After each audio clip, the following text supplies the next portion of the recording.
자, 이제 이 붓다의 말씀에서라는 책 전체에 대한 설명을 15분 안에 끝내도록 하겠습니다. 앞으로 배울 거니까 간단하게 해도 섭섭하게 생각하지 말고, 이게 전체 해제에 대한 내용인데, 전체 해제는 이미 내가 번역해 놓은 걸 다 올려놨고 하니까 여러분들이 공부하고 나서 읽어보면 이해하는 데 도움이 될 거예요. 자, 봅시다. 이게 책이에요. 전체 책. 이거는 이제 그림이고, 이게 PDF 파일이에요. 여기다 붙여놨어요. 물론 이 파일을 ETL에도 올려놨습니다. 따로 영어 원문 전체를 이렇게 되어 있다. 인간의 조건, 빛을 가져오는 분, 법에 다가감, 바로 이 삶에서 볼 수 있는 행복, 행복한 다음 생을 위한 길, 세계에 대한 관점을 깊이하기, 해탈, 자유에 이르는 길, 마음 길들이기, 지혜의 빛을 밝히기, 깨달음의 단계, 이렇게 되어 있습니다. 미국 오지스님은 미국에서 20대 후반에 아이비리그에서 박사학위를 하고, 그 다음에 1년 후에인가 바로 스리랑카로 가요. 29살인가. 그리고 거기서 좀 지내다가 출가를 합니다. 그리고 승려가 돼요. 원래 오지스님은 유태인이에요. 원래 유태인인 게 지금도 유태인이지만. 그래서 거기서 한 30년을 삽니다. 한 60까지. 그리고 한 10여 년, 20년 정도 전에, 10여 년 전에 미국으로 다시 돌아와서 미국에서 활동하고 있고, 초기 불교를 번역하는 일에 있어서 탁월한 성과들을 내고 있고, 스님이 번역한 여러 가지 책들 있으니까 여러분들이 관심 있으면 읽어보시고, 직접 보니까는 좀 까칠한 유태인이더라고요. 근데 마음은 굉장히 따뜻한 분이시기도 한데, 유태인은 유태인이라는 생각은 들었습니다. 미국의 불교계를 이끄는 대부분의 이 지도자들은 유태인들이 많아요. 그걸 주 부디즘이라고 해요. 아예 유태 부디즘이라고. 유태인들에 대한 설명은 더 할 건 없지만, 내가 유태인 집에서도 뭐 서브 해가지고 살아보기도 하고 한 1년 정도 여러 가지 관계들을 했는데, 왼수로 만들 필요는 없지만 가까이 하고 싶은 사람들은 아니다. 이런 생각이 들었어요. 내 개인적인 경험. 자, 여러 가지 약어들이 나옵니다. 아브리비에이션, 약어. 여러분들은 이런 내용들을 말하고, PTS판을 말한다. 뭐 이런 얘기들이 지금 다 어색하지만은 앙구타라, 디가, 마찌마, 상유타 이런 경전들에서 주로 이 내용들이 실어져 있으니까. 그러니까 우리말 번역본들은 디가니카야, 마찌마, 상유타, 앙구타라는 전부 초기 불전 용어에서 번역한 거, 우다나, 이티부타카, 이게 이 인도 부타스 오주에 인용되고 있는 책들이에요. 이거 여기에서 전부 다 파일들을 가져와서 묶어가지고 여러분들한테 매주 제공할 겁니다. 내일 모레 강의 1장, 2장도 전부 다 챕터별로 모아놓은 파일을 다 올려놓을 테니까 더 깊게 공부할 분들은 이 경전들을 읽어봐라. 그리고 영역된 거, 이미 오래전에 영역된 것들이 최소한 100년 정도 넘은 것들이 있고, 뭐 오래된 것들은 100년 넘게 있고, 그 다음에 뭐 수십 년 지난 건데, 최근에 영역된 것들이 위즈덤 퍼블리케이션에서 디가니카야부터 쭉 나와 있어요. 그래서 여기다 붙여놓은 것은 다 파일들이에요. 이 파일들이 여기 다 붙어 있어. 여러분들이 다운로드 받아서 읽으면 돼요.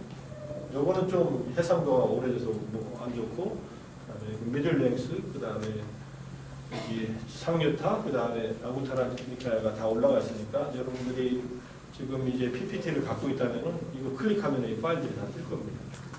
영어로 보실 분들은 영어로 보고, 인도 부타스 모드라는 책 자체가 비구 오지스님이 여기에 3개나 반영을 해요. 혼자 번역한 게 상유타하고 앙구타라 2가지, 그 다음에 마찌마니카야 이거는 나중에 교정을 받기 때문에 디가니카야를 빼놓고는 거의 번역을 했다는 뜻입니다. 이 뒤에 또 나온 번역들이 수타니파타 같은 것들이 있지만, 제가 말한 이 경전 이름들은 지금 다 몰라도 앞으로 이제 점점 더 듣게 될 거니까. 전체 이제 요약인데, 부처님의 가르침은 고도로 체계적인데 붓다의 작품으로 여겨질 수 있는 단일 경전은 없다. 그리고 그분의 가르침에 독특한 표현을 구성하는 발판이 되는 담마의 구조를 정의한 단 하나의 경전, 이런 경전은 없다는 거예요. 왜 그러냐면은 붓다가 가르치는 목표가 이론적인 학습이 아니라 실제적인 해탈이 목적이었기 때문에 사람들을 만나면은 그 사람에게 맞는 가르침을 줘요. 그냥 처음부터 끝까지 알거나 모르거나 이론을 설명하는 게 아니라 이 사람이 딱 설명을 듣고 자기의 문제를 이해하고 그 문제를 해결하는 방법까지를 딱 들어요. 이런 스승이 있다면 얼마나 좋겠어요. 그죠? 완전히 눈높이 스승이에요. 정확하게 만난 사람, 물론 여러 사람을 만나면은 그날 당신이 이렇게 설명을 해서 눈이 열릴 만한 사람을 처음부터 타겟팅을 합니다. 이거 언제 타겟팅을 하냐면요. 새벽에 해요. 새벽 3시부터 뭐 한 5시 사이에 명상에 들어가지고 오늘은 내가 누구를 만나는가? 그 사람은 내 가르침을 어떤 것을 들으면은 더 성숙할 수 있는가? 더 도움이 되겠는가? 이걸 쭉 모니터링을 한 다음에 그 다음에 하루 일정을 시작해요. 이런 일정을 시작하는 사람이 있나요?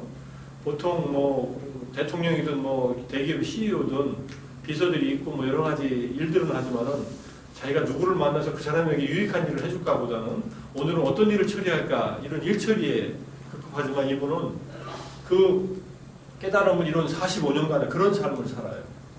그러니까 능력이 우리가 생각하는 거하고 완전히 달라요. 그냥. 기본적으로 생각하면. 그래서 문자로 정신된 문화와 달리 구전 문화에서 스승은 완벽한 사상 체계를 제시하지 않았다. 그리고 필요도 없었다. 제자들한테. 배움의 과정, 전달의 과정에서 스승과 제자를 연결해주는 목표는 실제적인 수행이었고 자기 변형, 셀프 트랜스포메이션이었고 진리의 체득, 그리고 동요하지 않는 마음의 자유였다. 진리를 알게 되면 성경에 있듯이 진리가 너희를 자유롭게 하리라 이런 말은 여기에서 등장해요. 진리를 안 사람은 자유를 얻는다 이런 뜻이에요. 그게 더 이상 동요되지 않는 마음의 완전한 자유를 얻는다. 이것이 목적이었다. 그러니까 여러분들한테 지금 교육을 시킨다고 해서 초등학교 수학을 가르칠 필요는 없잖아요. 산수를. 그죠? 여러분들 산수님 뭐 지금 많이들 잊어버렸겠지만 산수는 기억나죠? 수학을 했으니까 인수분해도 기억나고 미적분도 기억나죠. 나는 미적분은 이제 미적분이라는 말만 기억나지 갖다 놓으면은 내가 열심히 수학 문제를 잘 풀었는데 수학은 뭐 거의 안 틀리고 다 풀었는데 나도 지금은 뭐 거의 잊어먹고 산수만 남아요. 산수하는 기억만 남아있어요. 자, 우리가 어떤 사실을 분명하게 알면은 자유로워진다는 것이 기본적인 붓다가 깨달은 내용이에요. 그것을 사람들에게 그렇게 해주는 것이 목적이었지 이론 체계를 이렇게 가르쳐줘서 뭐 이론적인 무슨 뭐 박사를 만드는 게 목적이 아니었다 이런 뜻입니다. 이 책은 유기적인 구조에서 폭넓고 다양한 경전을 통합하는 붓다의 가르침의 종합적인 그림을 제시하고 이 구조 속에서 붓다의 법을 설한 형식에 놓여있는 의도적 패턴을 드러내고 초기 불교를 전체적으로 이해하고 도움이 되는 가이드라인을 제공하는 게 이 책의 목적이다. 그래서 이 세 가지가 결국은 이 책이 구성한 기본적인 틀이에요. 우리가 붓다의 담마, 가르침이든 깨달음에 이르는 수행이든 깨달음의 목적이든 그 담마를 실천이 인도하는 유익함의 형식이 세 가지가 있는데 현재의 삶에서 경험하는 유익함과 행복이 있고 미래의 삶과 관련된 유익함, 행복. 이거는 내일이나 내생이 될 수도 있어요. 그 다음에 궁극적인 목적인 열반에 있다. 그리고 앞에 처음에서 1장에서 3장은 이러한 틀을 구체화하기 위해서 구성했고 4장이 현재의 삶에서 경험할 수 있는 행복, 5장이 미래의 삶과 관련된 행복, 6장을 넘어서서 7, 8, 9장이 궁극적인 목적인 열반을 얘기하고 10장은 열반에 도달한 사람들의 깨달음의 단계에 대한 설명을 합니다. 이것이 가장 길어요. 7, 8, 9, 10장. 앞에서 이게 4, 5장, 그 다음에 1, 2, 3장은 그 배경 얘기를 하고 있습니다. 1장은 붓다의 출현과 관계없는 인간 조건에 대한 고찰, 이런 얘기들을 나누고 무지에 의해서, 어리석음에 의해서 업을 짓고 괴로운 윤회를 반복하고 있다는 것을 봅니다. 무지하다는 것은 소크라테스도 알고 공자님도 알았는데 무지에 의해서 우리가 안 좋은 행위를 해서 괴로움을 받고 있어서 무지를 궁극적으로 해결하는 일을 한 것은 내가 아는 바로는 부처님밖에 없습니다. 그래서 서양 철학은 삭막하게 갔고 공자님은 세상을 평화롭게 하려고 애를 썼지만 결국은 그렇게 그 이상을 펼치지 못했고 그 사상은 남아있지만은 불교는 기본적으로 인간의 내면의 문제를 궁극적으로 파고 들어가서 그 무지를 완전히 없애버리는 지혜로서 없애는 작업을 했다 이런 뜻이에요. 자, 1장은 이렇게 구성되어 있고 2장은 부처님의 태어남 출가 깨달음 부처님의 생애에 대해서 다루다가 이 세상에 대한 연민으로, 자비심으로 세상에 빛을 가져온 유일한 사람이다. 굉장히 배타적인 것 같지만 불교는 유일하다고 하지만 배타적이지 않아요. 사실을 말하는 거지 배타성을 말하는 게 아니에요. 이렇게 유일한 사람이 한 일은 사람들에게 유익한 일을 해줬다 이런 뜻이에요. 그래서 첫 번째 가르침을 들은 오비구 5명의 제자들한테 설한 최초의 법문, 초전 법문까지를 2장에서 다룹니다. 내일 모레 공부할 내용이 여기까지예요. 2장, 3장은 붓다의 가르침은 누구에게나 공개됐다 이런 뜻이고, 그리고 도구마를 주장하지 않지만 굉장히 진리를 주장할 때는 강하게 얘기하는 면도 있습니다. 그리고 이걸 검증해라 이렇게 얘기를 해요. 이건 경험에 의해서 검증된다. 그리고 맹목적으로 믿지 말라 이런 가르침을 제시해요. 그래서 확인하라. 나도 확인하라. 내 말도 검증해라. 이렇게 얘기하는 사람이에요. 내 말이니까 내가 깨달았으니까 믿어라 이렇게 얘기하지 않았어요. 믿어지는 사람은 믿게끔 해요. 충분히 설명을 해서, 그리고 스스로 경험하게 해줘요.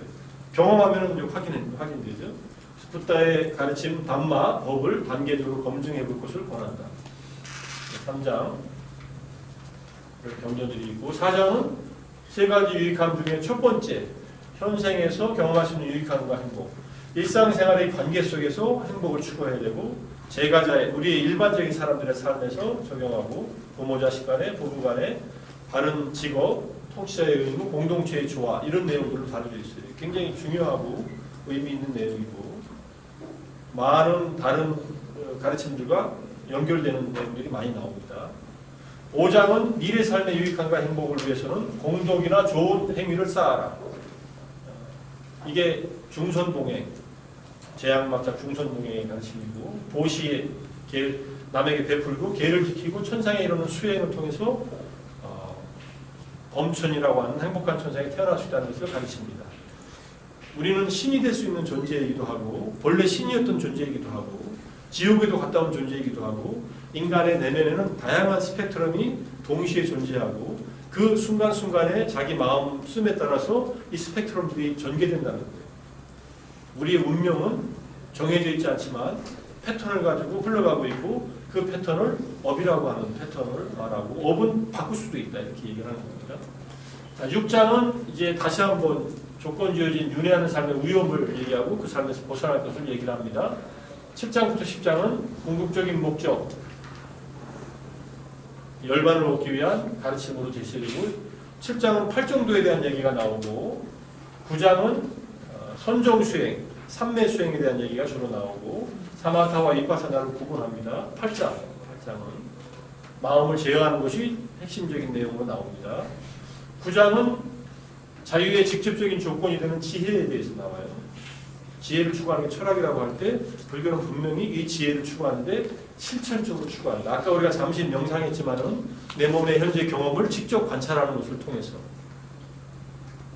집중을 통해서, 호흡을 통해서 집중하고 집중된 마음으로 몸과 마음의 경험을 관찰하는 것을 통해서 실제 지혜를 얻는다. 5, 12처, 18개라고 하는 영역들, 연기의 가르침, 자성지의 가르침들이 지혜의 영역이고, 지혜의 목표는 열반, 완전한 행복에 있다. 이런 얘기고요. 10장은 깨달음의 단계에 내부류의 깨달음의 단계가 있고, 붓다에 대한 경전으로 마무리가 된다. 이게 10장까지 내용입니다. 여러분들 막 궁금하죠? 뭐가 있을까?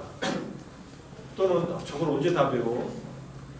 빨리 졸업해야겠다 이런 생각이 나나요? 벌써 나간 학생도 있으니까. 자, 이걸 다 배우면은 이런 내용이었구나 하는 것이 여러분들의 눈이 많이 열릴 거예요. 그렇게 이해하고, 니카야의 기원 같은 거, 당시의 가르침의 구분에 대한 얘기, 빨리 3장의 구조, 부타카 니카야, 논장, 그 다음에 빨리어와 한역된 경전들의 관계에 대한 얘기, 이런 자료들을 참고할 수 있다 이런 얘기니까, 뒤에는 레퍼런스에 대한 이용 방법이니까 해제 뒤에 자세하게 설명되어 있습니다. 이 정도 할까요? 영상 하나 더 자세히 설명했으면 좋았는데, 오늘 다 설명하면 이제 앞으로 강의할 내용이 충분히 나중에 다루니까 이 정도로만 하겠습니다. 내일 모레는 1장, 2장 자료를 내가 오늘 다 올려놓을 테니까 한번 보고 오면 좋고, 시간 없으면은 뭐 숙제라도 제대로 했으면 되고, 내일 모레 8시에 보겠습니다. 수고했습니다.